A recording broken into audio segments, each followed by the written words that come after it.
দুদু দাদাকে বলতে চাই, দুদু দাদা আপনি আমাদের রক্তের বিনিময়ে কারাগার থেকে মুক্ত হয়ে মুক্ত বাতাসে খেয়ে দেয়ে আপনার প্রস্তাবের থলিতে এত পরিমাণ প্রস্তাব জমা হয়েছে যে আপনি এখন বাংলাদেশের মানুষকে আপনি প্রস্তাব দিয়ে বাসায় বঙ্গোপসাগরে পাঠাতে চান।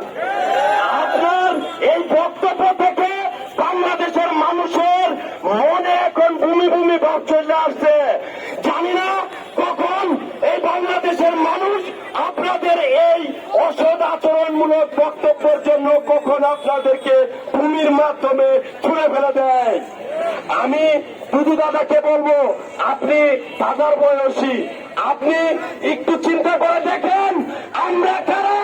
আমরা হচ্ছি তারা যাদেরকে একজনকে গুলি দিলে শুধুমাত্র আমরা একজনকে মেডিকেলে পাঠাইছি, বাকি সবাই আমরা সামনের দিকে অগ্রসর হয়েছি। আমাদের রক্তের বিনিময়ে আজকে আপনাদের নেত্রী উন্নত চিকিৎসা করার জন্য বিদেশ যাইতে পারতেছে। আমাদের রক্তের বিনিময়ে, আমাদের ভাইদের জীবনের বিনিময়ে, আমাদের ভাইদের অঙ্গ প্রত্যঙ্গের বিনিময়ে আপনারা কারামুক্ত হয়ে আজকে নির্বাচন করতে পারতেছেন। আমি দুদু দাদাকে বলতে চাই, দাদা আপনার বয়স হয়েছে, আপনি রাজনীতি থেকে যত দ্রুত সম্ভব অবসর গ্রহণ করবেন তত বাংলাদেশের মানুষের জন্য মঙ্গল হবে। সম্মানিত সাংবাদিক ভাইরা, আপনারা ইতিমধ্যে দেখেছেন আজকে আমাদের জুলাই যোদ্ধাদেরকে বলা হয়, জুলাই আগস্টের আন্দোলনকারীদেরকে বলা হয় আমরা কারা। আমরা হচ্ছি তারা যারা বুলেটের সামনে দাঁড়ায় জীবন দিয়া রক্ত দিয়া বাংলাদেশের মানুষকে খুনি হাসিনার চিহ্নিদশা থেকে মুক্ত করেছি। আমরা এই প্রোগ্রাম থেকে সুস্পষ্টভাবে বলতে চাই, 5 তারিখে আমরা খুনি হাসিনাকে বিতাড়িত করতে না করতে এই মিডিয়ার সবাই দেখছে 6 তারিখে সমগ্র বাংলাদেশ কারা দখল করছে।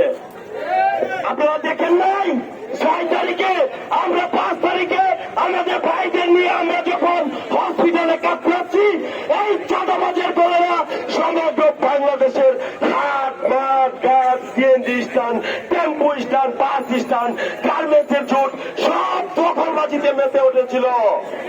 আমি আপনাদেরকে সুস্পষ্ট ভাষায় এই এনসিপির প্রোগ্রাম থেকে বলতে চাই, আপনারা অতি সত্বর শুধরান, অন্যথায় বাংলাদেশের মানুষের ডাক্তারি ভাষায় বলে নৌসিয়া ভূমি ভাব, আপনাদের কার্যক্রম দেখে বাংলাদেশের মানুষের ভূমি ভাব চলে আসছে।